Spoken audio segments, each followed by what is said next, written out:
와이즈 클럽. 당신도 투자로 인생을 바꿀 수 있습니다. 고정 댓글을 확인하세요. 선진국에서는 이미 5세대는 만들었고 이제 6세대를 만든다라고 하고 있는데 우리는 지금 4.5세대 만든다면서 8조를 넘게 들여갖고 4.5세대를 만들어? 이 얘기를 하고 있거든요. 우리가 5세대나 6세대 항공기를 만들기 싫어서 안 만드나요? 아니거든요. 기술이 없기 때문에 그렇거든요. 이제는 우리나라는 해외에서 첨단 기술을 이전 안 해줄 겁니다. 견제하는 대상 국가가 됐거든요. 수출 물량이 있어서 경쟁의 이제 대상이 됐기 때문에 첨단 기술은 주지는 않을 거라고 보고요. 앞으로 우리 수출이 잘 되기 위해서는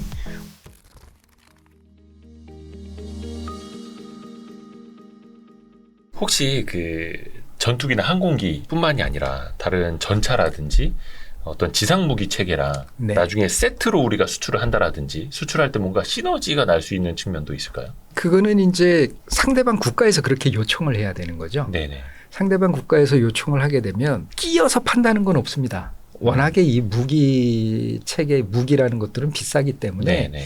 끼어서 파는 거는 없지만 아까 말씀드린 것처럼 폴란드가 좋은 예가 될 겁니다. 네. 폴란드가 항공기 FA-50 그다음에 K2, K9 이걸 그렇죠. 샀지 않습니까? 네.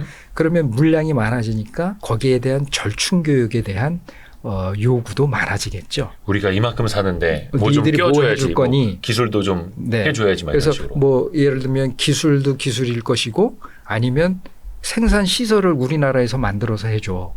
그러면 그 나라는 일자리가 생기지 않겠습니까? 네. 그다음에 하나의 그 생산 라인이 생기기 때문에 부품 공급도 좀 원활해질 네. 것이고요.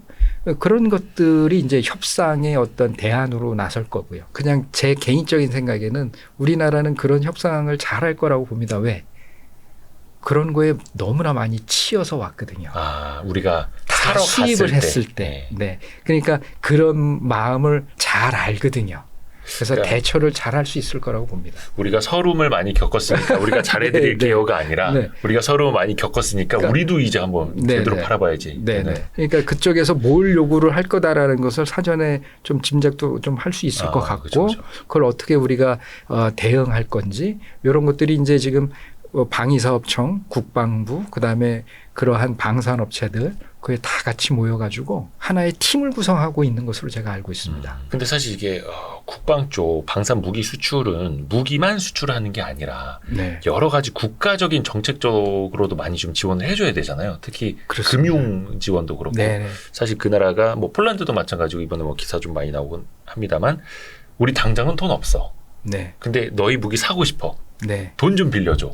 너네한테 돈 빌려서 너희 거 살게. 약간 이런 구조. 네. 근데 이거 조금 탐탁지 않게 생각하시는 국민 여러분도 조금 계셔가지고 이건 어떻게 네네. 봐야 될까요? 우리 그 돈 빌려주는 것이 이제 수출입은행에서 주로 예. 빌려주는데 그 은행이 하는 일이 돈 빌려주는 은행입니다. 그러라고 만든 게 수출입은행이죠. 그 은행이 네. 수출입은행인데 그렇죠. 오히려 돈을 빌려달라면 우리 물건을 사가면서 돈을 빌려가면 이자도 받고 네. 물건도 팔고 그 대신 이제 그 나라가 정말로 돈을 갚을 수 있는 나라인지 없는지에 대한 그런 판단은 해봐야 될 겁니다만 그렇죠. 예. 그거는 해봐야 될 것이고 그러나 통상적으로 본다면 그 많은 무기를 사면서 제 돈 내고 사는 나라는 그렇게 많지 않습니다. 심지어 우리나라에서 그 집을 살 때도 대출을 받아서 사는데 네. 몇 억짜리 집을 살 때도 대출을 받아서 사는데 그렇죠. 몇십 조를 사는데 그거 이렇게 현찰로 이렇게 내주는 나라가 거의 없죠. 거의 없을 거라고 저는 생각을 합니다. 그래서 그것은 국가에서 정책적으로 판단해 볼 문제인 것이고 네. 그다음에 그 나라의 어떤 일단 아까도 제가 말씀드렸지만 우리나라의 무기를 갖고 간다라고 하는 것은 네. 정치적인 것으로도 엮이는 겁니다. 경제뿐만이 아니고. 왜냐하면 제가 그 단편적인 예를 하나를 좀 들어볼까요? 네.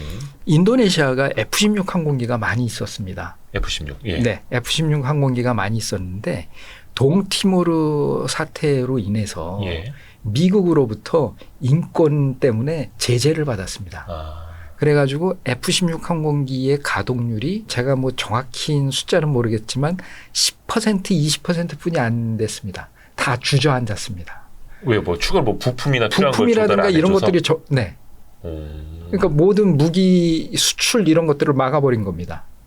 와 완전 이거 목줄죄게 되는 그런 겁니다. 그렇기 때문에 이렇게 무기를 같이 주고 파는 나라에 대해서는 네네네. 상당히 정치적으로라도 상당히 연대감이 있어야 되는 거거든요. 그렇죠, 그렇죠. 그런 측면에서 본다라고 하면 그 폴란드하고는 이미 우리나라의 무기를 많이 사갔고 했기 때문에 폴란드하고의 관계는 계속 좋아질 수밖에 없다. 그러네요. 국제적인 사회에서 폴란드는 우리나라 우군이지 않겠는가. 저는 그런 생각이 들고 그 대신 이제 어떤 차관이라든가 이런 문제는 무턱대고 뭐 많이 빌려줄 수는 없으니까 네. 그거는 우리나라 그 수출입은행의 역량이라든가 그다음에 그 나라의 어떤 갚을 능력 이런 것 등등을 좀 봐서 결정해야 될 문제지 반드시 차관이 안 좋다? 그거는 좀 아니라고 저는 생각이 듭니다. 그렇죠. 무기도 팔고 이자도 벌고 근데 떼이면 안 되고. 그렇죠. 옛날에 그 불곰 사업 이런 거 있지 않습니까? 러시아에 우리가 그렇습니다. 받을 돈 못 받아가지고 네네. 대신에 그때 뭐였죠? 뭐 탱크하고 뭐 전차 뭐 네, 대신. 여러 가지 뭐 헬리콥터도 네, 받아왔고요. 네, 네.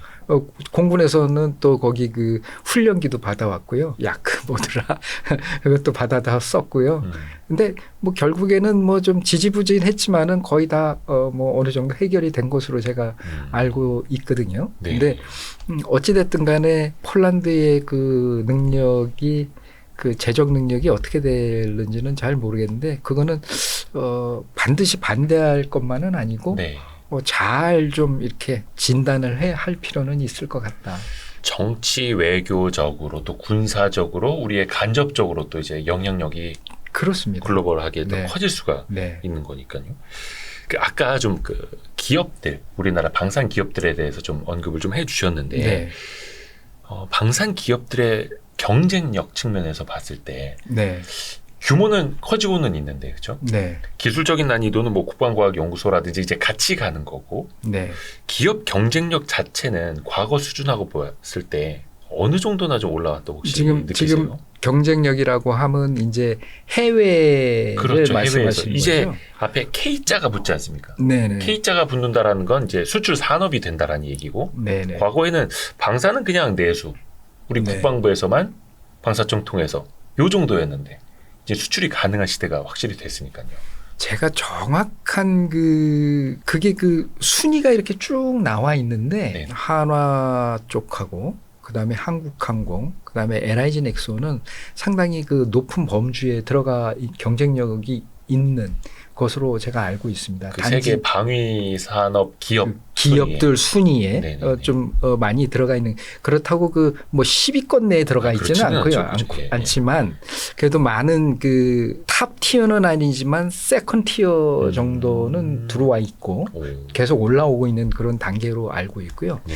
이제 우리나라의 조금 그 어려움은 뭐냐면 우리나라 산업 자체가 다 그렇지만 예. 내수가 좀 좁죠. 좁다는 그런 측면입니다. 음. 그래서 미국, 중국, 러시아는 요즘 안 그렇지만 미국, 중국 뭐 이런 데만 해도 내수가 이 무기도 그렇죠. 내수가 상당히 크지 않습니까? 네네네. 그런데 이제 우리도 그런 데 비해서는 내수는 상당히 적죠. 그러나 좋았던 점은 우리 군에서 계속 써주기 때문에 네. 라인이 계속 살아 있었다라는 게 요번 그 러우 전쟁 때 이제 그 빛을 발했던 거죠. 저기 독일 그다음에 뭐 이런 데는 생산했던 라인이 거의 죽어 있는 상태였거든요. 뭐 전차를 계속 네. 만들 필요도 없고 없었고. 막 이랬으니까. 네. 그렇기 때문에 계속 그 K9 전차라든가 K2 전차를 군에 납품을 해야 되는 것이고 예. 그다음에 FA50 같은 경우도 공군에 납품을 하려고 미리 준비해놨던 것들 네. 그런 것들을 먼저 좀 군한테 양해를 받아가지고 폴란드에다 팔고 그래서 그런 측면에서 봤던 본 측면에서는 상당히 그 좋았으나 네. 장기적으로 봤을 때는 내수가 좀 부족하기 때문에 탑 티어 쪽으로 올라가기에는 어려움이 좀 있다. 그렇다고 뭐 방산이 내수를 키울 수 있는 그런 산업도 아니지 않습니까? 네. 그렇죠. 네, 그런 거는 또 되지도 않고요. 그렇기 때문에 좀 우리나라의 어려움은 좀 그런 측면에 있는데 네. 기술적으로 많이 이제 선진국을 따라잡았기 때문에 좀 아이디어라든가 좀 색다른 그런 무기를 개발을 해 나간다면 괜찮을 거라고 저는 봅니다. 이번에 그 폴란드가 깜짝 놀랐던 게 네. 뭐 K2 전차였죠. 뭐 이런 것들 이제 구매했는데 로켓 배송으로 와가지고 엄청 놀랐다고 이게 네. 기사화가 많이 됐는데 그것도 사실은 우리 국군에 납품하려던 거를 일부 이제 그쪽으로다 먼저 보내준 거죠. 네네. 네네. 근데 그게 막 야 생산 라인 더 깔아 쫙 해서 막 만들어 막 해서 이렇게 간 거는 아니고요. 그런 건 아닙니다. 네. 그 대신 이제 지금 제가 듣기로는 한국 항공우주산업 카이는 FA50 라인은 좀 더 늘릴 거라고 알고 있습니다. 경공격기 FA50 라인을 더 늘린다. 네네. 그러니까 연간 생산량을 좀 더 늘리는 그런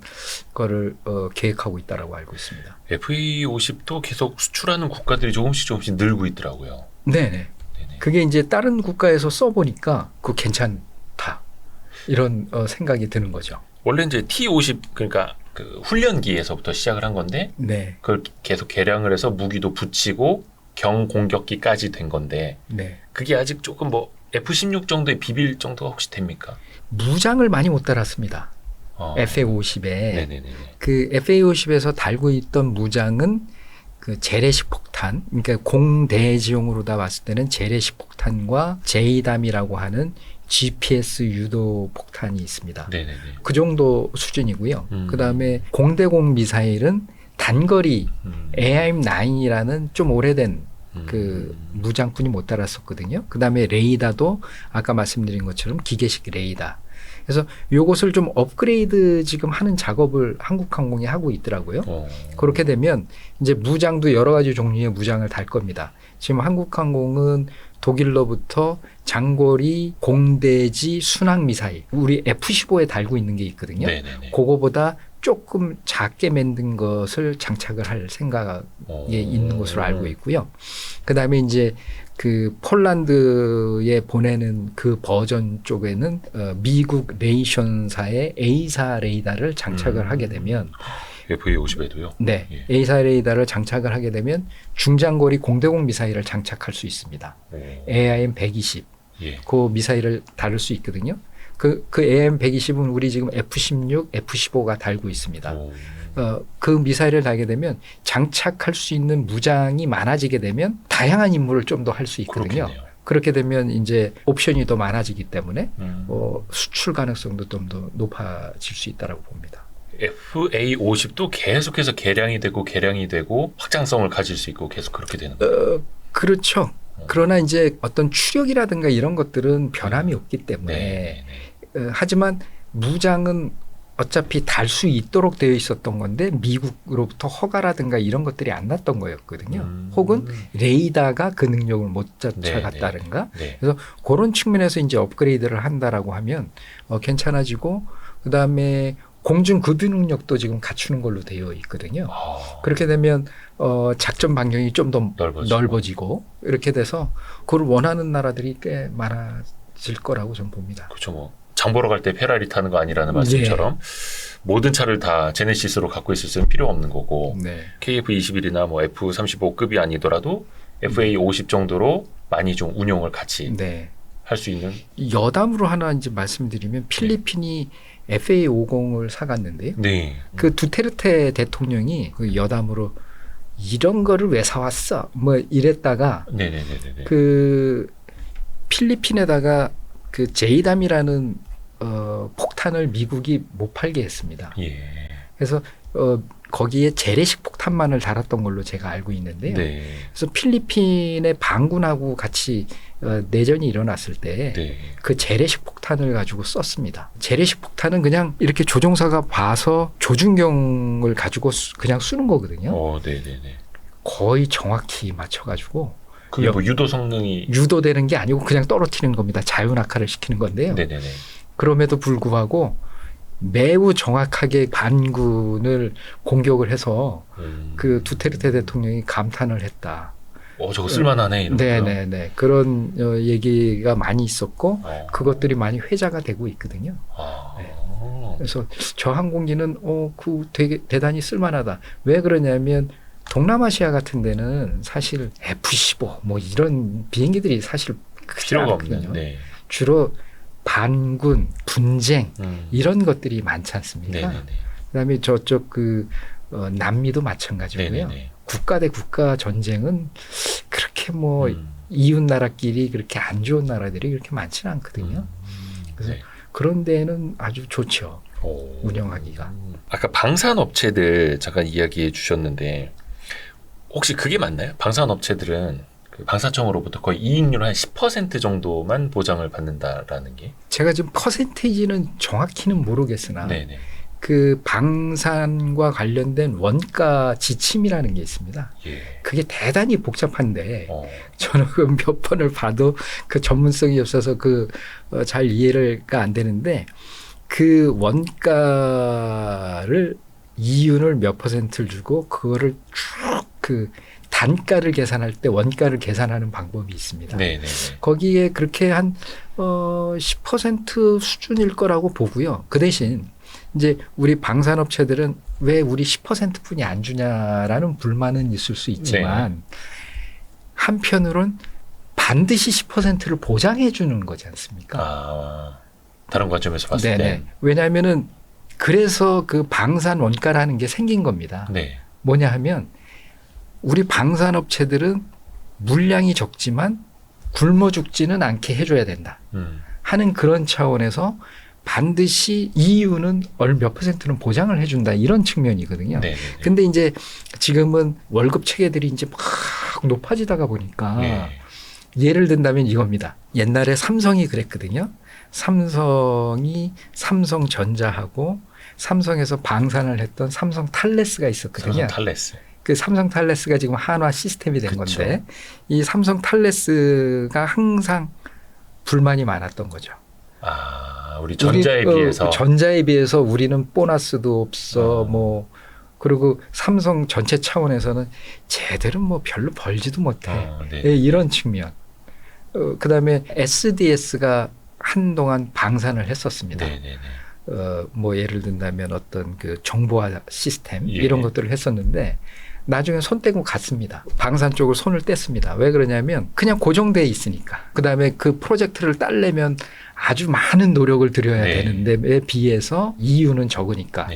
하지만 이제는 수출이 이렇게 넓어지기 때문에 그런 측면에서는 방산업체 입장에서는 좋아졌다라고 볼 수는 있는데 아직도 그런 불만은 있습니다.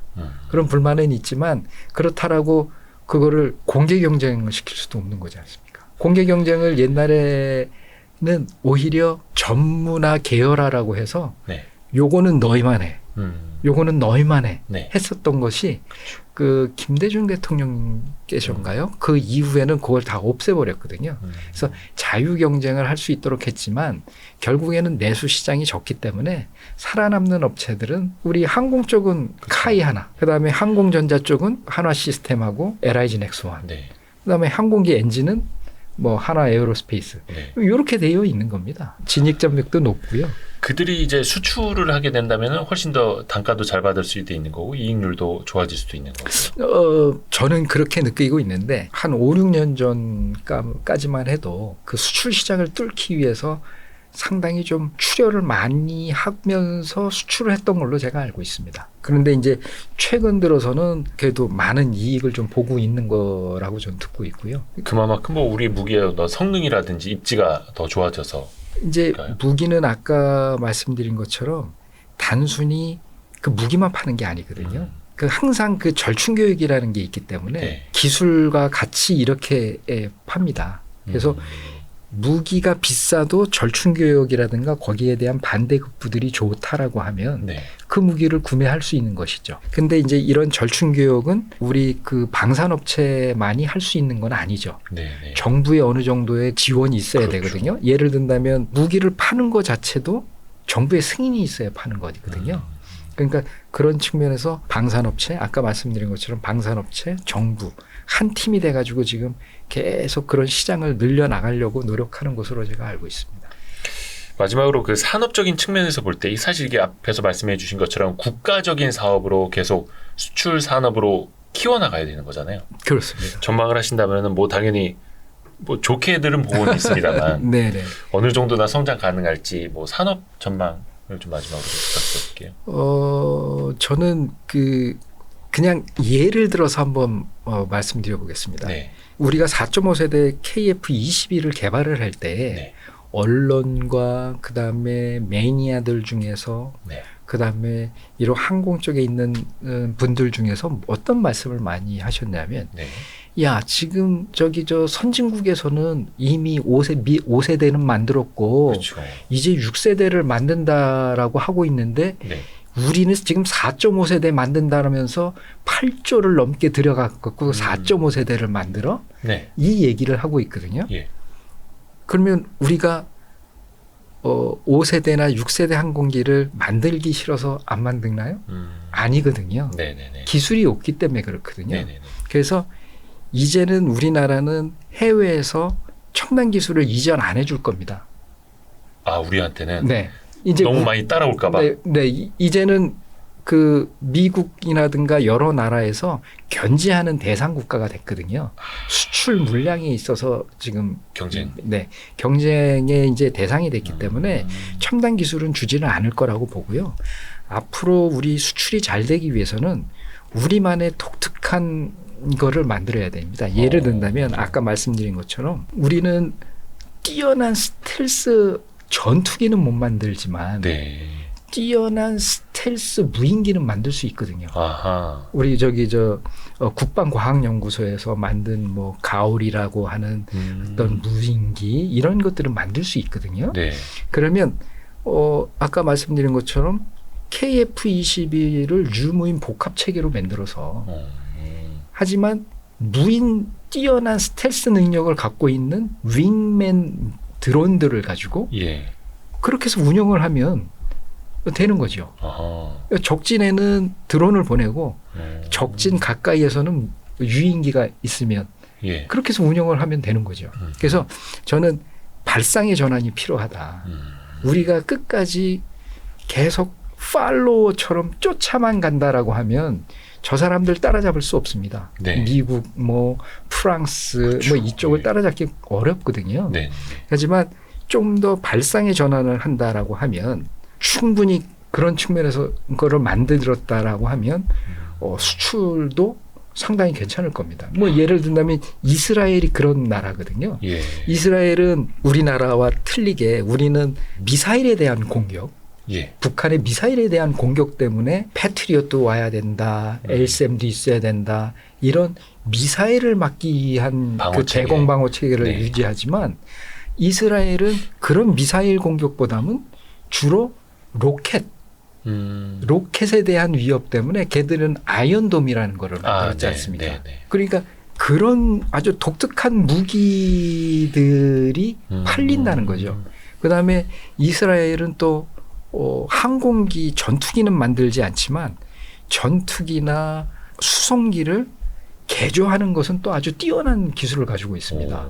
그런 것처럼 미국의 첨단 기술을 물론 쫓아는 가야 되지만 한편에서는 좀 발상의 전환으로 인해서 나름대로의 좀 남들이 생각지 못한 그런 쪽의 개발이 필요하다. 그러기 위해서는 또 군에서도 또 소요를 내줘야 되겠죠. 우리 방산업체 스스로 투자를 해서 개발을 하기에는 조금 어려움이 있으니 군에서도 그런 어떤 발상의 전환을 필요로 하는 그런 무기에 대한 어떤 소요를 내서 그거를 방산업체로 하여금 개발하게 만들고 정부의 돈으로 그러면 방산업체가 그걸 개발을 해서 또 수출에 나서고 이런 형태로 나가야지 미국이나 그런 어떤 나라를 쫓아갈 수는 없습니다. 저희가. 우리만의 독특한 그런 걸 개척을 해야 됩니다. 예를 들면은 무인기와 복합적으로 싸울 수 있는 전력 시스템이라든지. 야, 좋은 아이디어까지도 감사합니다. 그 그거는 이미 계속 제안을 또 하고 계시는. 예. 그 저희 유무인 복합 체계는 계속 이제 그 결국에는 저희 최대의 목표는 유무인 복합 체계로 갈 겁니다. KF21 같은 네. 경우는 이제 26년 되면은 일단 전력화를 하고요. 그 다음에 KF21 가지고는 요즘 뭐 해군에서 항공모함, 네. 한국형 항공모함을 한다라고 하니 네. 거기에 또 함재기로서 탑재시킬 수 있는 KF21 네이비 버전 이런 것도 만들 수 있겠고요. 해군 버전으로. 네, 해군 버전으로 만들 수도 있겠고, 그 다음에 이제 미국이 가지고 있는 F-18G, 네. 그건 오로지 그 전자전을 할 수 있는 항공기거든요. 네. 그런 형태의 전자전을 할 수 있는 그런 기술은 또 우리가 탑 티어는 아니지만 어느 정도의 기술을 지금 가지고 있으니까 그런 쪽으로 다 해서 전자전 전용 전투기를 개발할 수도 있고 네. 그렇게 단계적으로 계속 버전을 업그레이드 시켜가면서 최종적으로 나는 한쪽에서는 스텔스 성능이 우수한 무인기를 개발을 하면 복합해서 그런 유무인 복합 체계를 만들 수도 있죠. 빨리 그런 날이 오기를 기대해 보겠습니다. 네네, 올 겁니다. 몇 년 안 남았습니다만 다음번에 우리 정광선 전 방위사업청 네. 산업단장님 또 한번 모셔가지고 이제는 이제 KF21이 뭐 돌아다니고 있는 이런 이야기도 같이 또 해봤으면 좋겠습니다. 네네. 네. 감사합니다. 그때는 또 이제 또 다른 뭐 무인 비행기 체계 이런 것도 한번 또 여쭤보겠습니다. 네. 오늘 진짜 좋은 도움 말씀 너무나 감사드립니다. 아유, 제가 감사합니다. 나와주셔서 고맙습니다. 네. 감사합니다. 고생하셨습니다. 네, 고맙습니다. 아유, 고생하셨습니다.